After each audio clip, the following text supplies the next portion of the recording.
Boa noite, Rogério.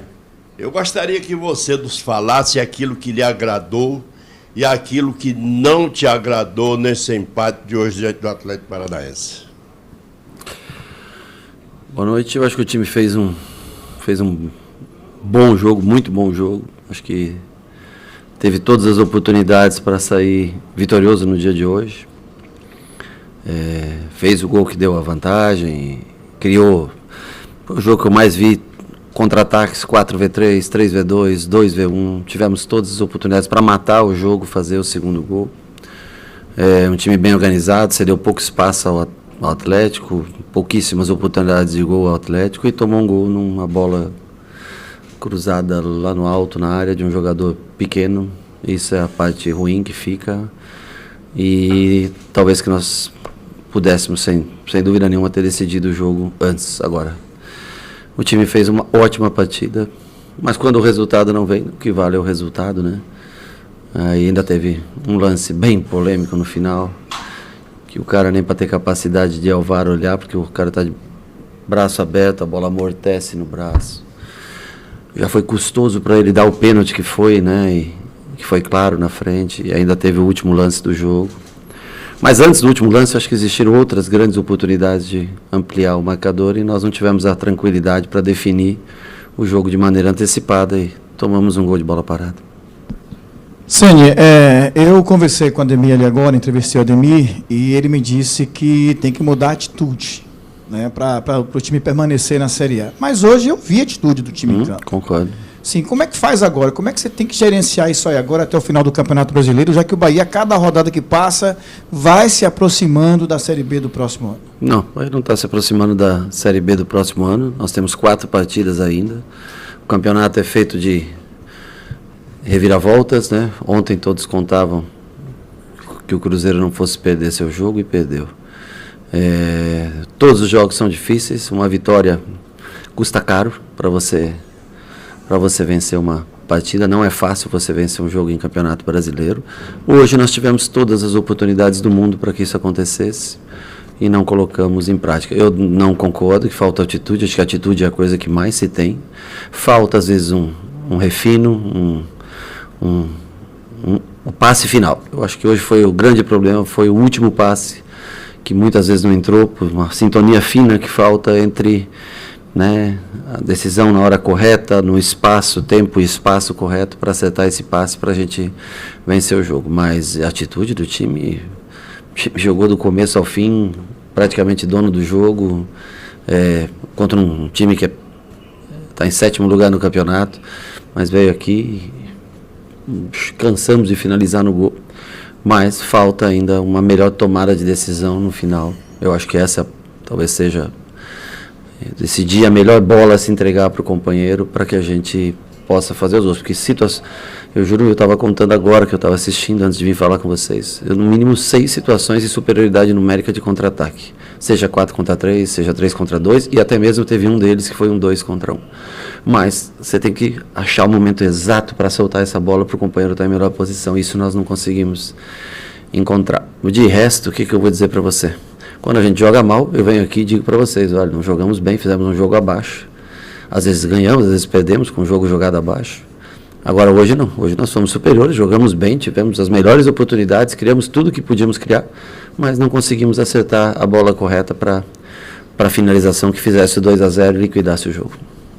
Rogério, boa noite. No seu primeiro jogo aqui em casa contra o Santos, você reclamou bastante dos lances de bola parada que causaram os gols do Santos. Hoje, mais uma vez, Bahia com o jogo ali com oportunidades, acabou falhando nas tomadas de decisão, mas acabou sofrendo mais um gol de bola parada com um jogador que tem cerca ali de 1,75, Canóbio, contra 2 zagueiros altos como Canu e Vitor Hugo, que vem sendo muito questionados.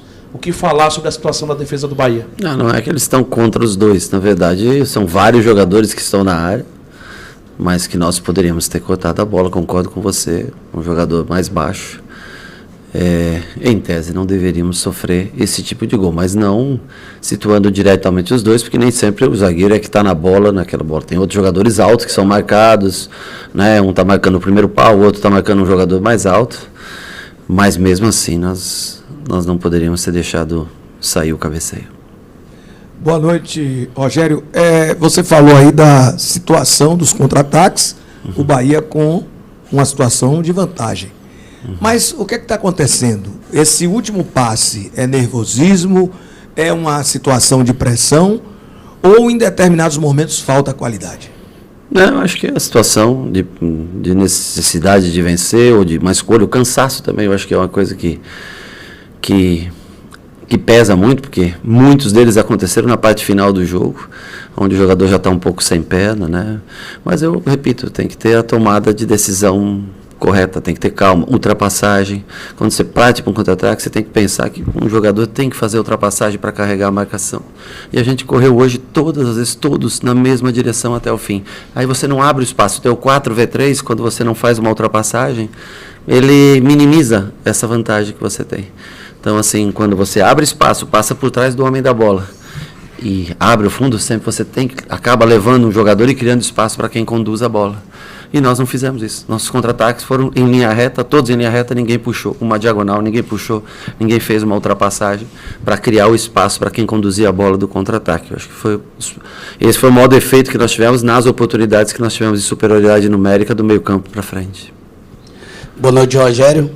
A gente via em boa parte do segundo tempo já a queda, talvez física, né, do Cauli, a própria do Tassiano que você escolheu, e o Everaldo não conseguia prender a bola. Por que a primeira escolha de mudança, qual foi a leitura do jogo, para ser a entrada do Iago no lugar do Tassiano? O Tassiano pediu para sair, a primeira coisa. Pronto, então, certo. Então, o Iago entra porque é um meio-campista, faz a função do Tassiano, fez no último jogo. Hoje escolhemos um time mais ofensivo, com um primeiro volante mais defensivo e 2 jogadores para articulação, porque nós precisávamos vencer a partida de qualquer jeito, né? Então o Iago entra no lugar do Tassiano, uma substituição natural, jogador por jogador de posição. A próxima? Sua mesmo. Como passar para o torcedor, então, Rogério? Não, você fez uma outra pergunta, eu esqueci. Porque eu ia completar, porque desculpa até também agora. Imagina. A questão até de tanto o Cauli quanto o Everaldo, que, na minha opinião, fizeram a partida bem abaixo, né? O Everaldo faz o gol de pênalti, mas muitas bolas bobas, inclusive uma bicicleta que acaba gerando o gol depois no escanteio, né? Mas a bicicleta, se você for culpar o gol pela bicicleta do Everaldo... Não, eu falo, vamos lá, Everaldo prendeu alguma bola, Rogério, com todo o respeito? Prendeu várias. Durante o jogo, várias? Perdeu várias e prendeu várias, eu acho que ele fez um bom jogo, não fez um jogo ruim, não. Ele fez o gol de pênalti, logicamente o pênalti eu acho que é a parte, isso não tem nada a ver. Ele prendeu boas bolas, disputou algumas de cabeça, venceu, se entregou, lutou. É o jogador que tem a camisa 9, que usa, que teve oportunidades, ajeitou. Muitos contra-ataques foram bolas escoradas do Everaldo que saíram no contra-ataque. Não conseguiu parar todas as bolas realmente, mas é uma defesa pesada do Atlético. Jogadores muito fortes, né? Os jogadores são firmes do Atlético. O Thiago é forte, pesado, difícil de você fazer parede em cima de jogadores assim. Mas eu acho que não foi. E a bicicleta, minuto, 88, 90. Sim, segurar no ar-condicionado é fácil. Segurar no campo depois de quase 90 minutos, o cara morto de cansado, jogou há 3 dias, né? É um pouco mais difícil. Nós botamos o Ratão para fazer essa parceria com ele. Bem na hora que nós íamos fazer as substituições, inclusive, sai o gol de escanteio. Aí a gente põe o Ademir aberto, passa para uma linha de 4, passa o Rezende para frente, né? E abre Iago, Rezende, Nico, Ademir de um lado, com o Ratão e Everaldo à frente, para tentar, nos últimos minutos, nos acréscimos, né, que ele deu, tentar fazer o gol. Mas eu acho que o gol poderia ter saído muito antes disso. O jogo poderia ter sido resolvido muito antes disso. Boa noite, Rogério. Boa noite. Você falou sobre Everaldo, você falou sobre uma mudança para a linha de 4 agora no final, mas a gente vê um Bahia que nos seus melhores momentos nesse Campeonato Brasileiro, sem você, com você, sim, foi atuando com os 3 zagueiros, hoje com um jogador diferente, né, ali pelo lado esquerdo, que foi o Juba. Tenho que concordar com você, principalmente quando o Rezende é o 3º zagueiro. Pronto. Então, isso faz parte da pergunta. E aí você perde, uma outra coisa que foi uma marca sua, essa maneira nova do Everaldo jogar, disputando mais as bolas. Ele não joga tão centralizado, ele vem para os lados, as bolas chutadas, ele faz a casquinha ali. Então, assim, você perde Everaldo, mas você tem uma continuidade agora de 4 jogos no Brasileiro. Sim. E a minha pergunta é sobre esse futuro, sobre esse esquema de 3 zagueiros. sobre a permanência ou não possível do Juba, se você gostou dele, dessa função hoje. No primeiro tempo... Desculpa. E o que é que você vai fazer sem ter Everaldo nessa próxima partida? Você já tem uma ideia do que você pretende fazer? Em tese, quando você joga com 3 zagueiros e alas, né, jogadores que chegam bem à linha de fundo, a referência dentro da área ela é importante, porque afinal de contas as jogadas saem pelos lados e você tem que ter um homem de referência para finalizar. Hoje até o Everaldo caiu demais pelos lados, ele deixou de ficar centralizado, caiu um pouquinho o Everaldo por aqui e Biel no primeiro tempo muito longe um do outro, porque a marcação de saída de bola era para deixar o Thiago Heleno livre, marcando os defensores do lado para forçar a saída pelo meio, e eles acabaram se mantendo nessa posição e ficando longe um do outro durante boa parte do primeiro tempo. O Juba foi bastante acanhado no primeiro tempo, no lado ofensivo. No segundo tempo fez uma boa partida, ele começou a chegar ao fundo, começou a criar jogadas pelo lado dele. Gostei muito do segundo tempo do Juba, não gostei tanto do primeiro tempo que ele fez.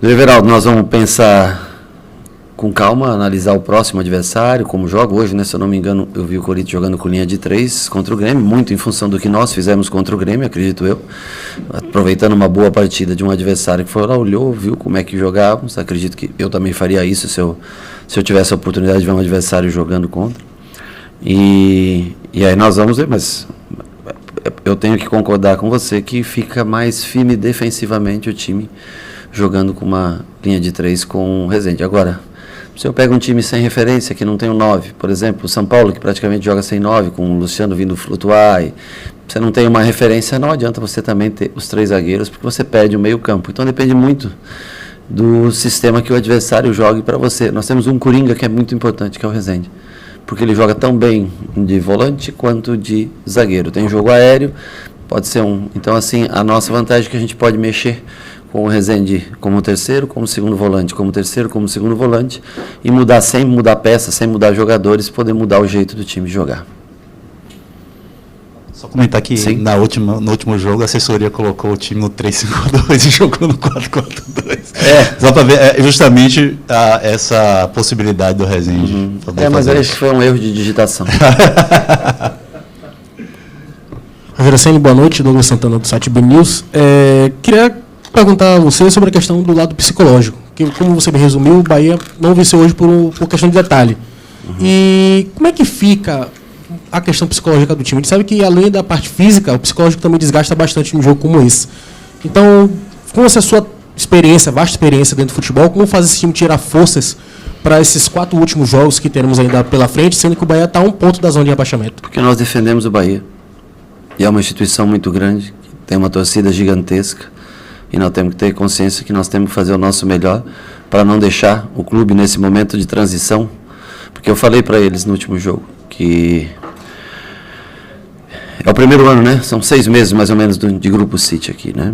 E eu garanto para você que esse clube vai conquistar coisas importantes ao longo dos anos. Eu não sei se em 1, 2, 3, eu acho que num período de 2 a 5 anos, eu acho que vai conquistar coisas muito grandes. Eu acho que cada um tem que ter o orgulho de fazer ou ter feito parte um dia, de olhar para trás e saber que fez parte de uma história que vai mudar o patamar desse clube, que já é gigantesco por si só, pelos seus títulos brasileiros, enfim, pelos campeonatos que conquistou, mas eu acho que é um momento que esse clube vai crescer muito mais do que já em matéria de conquistas de títulos, né? Quando eu falei numa entrevista de uma conquista de um campeonato sul-americano, eu digo para você que isso virá. E nós temos que ter orgulho de fazer parte dessa história. Não sei se eu vou usufruir, se eu vou estar presente nesse momento, mas nós temos que ter orgulho de sedimentar essa história que vai ser construída. E porque quando esse grupo decide investir e decide compra um clube com o tamanho da torcida que tem o Bahia, é certeza que isso vai acontecer. Esses caras, dificilmente eles erram. Eles se acertaram na compra, eles vão ter investimentos, e a médio, longo prazo, esse clube vai brigar por coisas muito maiores do que vem brigando nos últimos anos. E nem todos nós estaremos aqui para aproveitar disso. Nem todos os atletas, nem nós da comissão técnica. Isso é parte de um processo. Mas a gente tem que começar esse ano 0, ano 1, como vocês queiram, fazendo o nosso melhor, o melhor que nós podemos, que é não atrasar a história em 2 anos. Compreende o que eu quero dizer? Não deixar com que o Bahia tenha que voltar a uma Série B para voltar em 2025 para uma Série A e aí começar a cumprir essa meta. Então cabe a nós, e nós temos ainda pontos para conquistar para isso. É fácil? Não, não é fácil.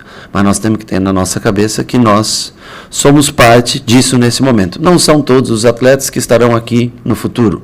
Talvez nem eu esteja aqui como treinador no futuro. Mas eu acho que a gente vai poder olhar um dia para o Bahia e ver o que se tornou o Bahia comparado aos seus últimos anos, ou essas últimas 2 décadas, e ver quão grande o Bahia vai ficar a cada ano que passar. E na nossa meta, o que nós vemos é que nós temos que não atrasar esse crescimento e essa reconstrução do Bahia. Por isso que nós temos que ter força psicológica, mental, e saber que é necessário ficar na Série A do Campeonato Brasileiro. E nós temos que tirar força, não interessa se é contra o Corinthians lá fora, se é contra o São Paulo aqui. Nós temos que fazer o suficiente para o Bahia permanecer na primeira divisão do futebol brasileiro, para que essa história, essa crescente, aconteça no menor tempo possível. Porque ela vai acontecer. E eu espero que a gente possa entregar o Bahia nessa situação ao final desse ano, para que esse rumo que eu digo, e garanto a você que vai tomar, que aconteça sem esse percalço de voltar para uma Série B. Rogério, você já falou em diversas situações do jogo, já explicou as substituições. Se fosse para fazer a vontade do torcedor, você teria que botar 30, tirar 30, trocar 50. Mas, assim, efetivamente, de tudo que você falou aí, o que é que a gente pode transformar em ação prática, principalmente dos atletas? Porque questionar o seu planejamento do jogo é muito fácil para a gente que não viu o que você falou a eles durante a semana, nem no vestiário. Mas que eles transformem isso em prática. Eu acho que você chegou agora recentemente, mas já deve também estar cansado de falar dos erros do sistema defensivo, dos erros defensivos, dos erros que entregam pontos, seja contra Cruzeiro, seja contra quem for. Bahia vem doando pontos, é um doador de pontos nato dentro da competição, por erros que acontecem de forma recorrente, teimosa, sabe-se lá como. Eu acho que você deve quebrar muita cabeça, porque, por mais que a gente queira não falar disso, acaba voltando para um jogo que a gente poderia estar aqui falando dos 3 pontos, da doação depois de um jogo difícil com -1, da superação do cansaço, da presença do torcedor, mais 33.214, e hoje, de novo, mesmo tendo tomado 3 na quinta-feira. Poderia estar falando de tudo isso, tem que falar mais uma vez de um resultado teoricamente ruim, tira você da sua média de 50%, que estava deixando o Bahia em uma posição boa, para falar novamente de erros, de falta disso, daquilo. Até quando a gente tem que aturar isso, Rogério? Até quando isso vai ser transformado em atitude? Será que dá para contra o Corinthians? Porque o que o torcedor mais tem hoje é a apreensão, porque o Bahia não inspira confiança. Quando você acha que não vai para lugar nenhum, faz um grande jogo contra o Grêmio. Infelizmente perdeu. Aí vem para casa, faz um jogo ruim contra o Cuiabá. Eu acho que mesmo 11-11 jogaria 3 horas e não faria gol. Pelo que apresentou dentro do jogo. Quando é que a gente pode transformar isso em ações práticas? Eu sei que você está tentando, eu sei que você está querendo, mas quando os jogadores vão mostrar para a gente que vai de fato acontecer isso, essa permanência na Série A?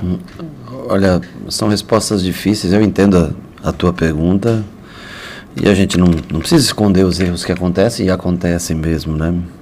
Hoje não foi um erro individual, foi uma marcação coletiva, em que a responsabilidade também é nossa, né? Porque a gente determina as marcações. O jogador, o Canóbio, sobe no meio, praticamente 2 jogadores nossos, e consegue ganhar essa bola, um jogador pequeno.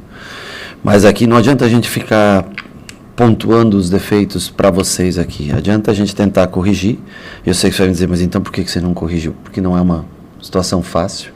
Agora, se o Bahia vai sair dessa situação, não vai ser já contra o Corinthians agora, porque nós temos que somar muitos pontos ainda, né? Dos 4 jogos, nós temos que fazer muitos desses pontos. Nós temos que aguardar também, né, a rodada atrasada, né, do Cruzeiro, se eu não me engano, com o Fortaleza, que é o próximo jogo, e depois o Vasco, que são 2 times que estão próximos da gente. Aliás, os 2 que estão mais próximos, que estão ao alcance da gente nesse momento, né? O Vasco a 2 pontos e o e o Cruzeiro um ponto atrás com 6 pontos para jogar, para a hora que regularizar toda essa, equilibrar para ver qual a necessidade. Agora, eu tenho convicção que nós vamos fazer os pontos necessários contra Corinthians, São Paulo, América, e possivelmente vai precisar até mesmo contra o Atlético Mineiro aqui na última rodada, mas nós vamos estar na briga até o final. Mas será sofrido até o último jogo. Será ponto a ponto, saldo de gol, número de vitórias. Eu acredito que, infelizmente, pelo que se gerou a situação até hoje aqui, pela pontuação que nós temos até hoje aqui, não vai ser uma coisa simples, fácil, e nem vai acontecer em 2 jogos, 2 rodadas, porque é impossível ter o número de pontos, a vantagem, o número de pontos para escapar. Agora, se a gente jogar como jogou contra o Grêmio, se a gente jogar como jogou hoje contra o Atlético Paranaense e tiver um melhor acabamento das jogadas, nós temos totais condições de nesses próximos jogos, mesmo sendo fora de casa, o Corinthians é uma equipe que perde muito pouco dentro dos seus domínios, mas nós precisamos ir lá e fazer o nosso jogo, fazer nossa parte, fazer nossos pontos e mais uma vez depois trazer para casa contra o São Paulo a oportunidade de somar pontos. Mas isso vai perdurar, acredito eu, até a última rodada da competição. Mas vamos fazer o nosso melhor para que o Bahia permaneça na Série A. Esse é o nosso objetivo.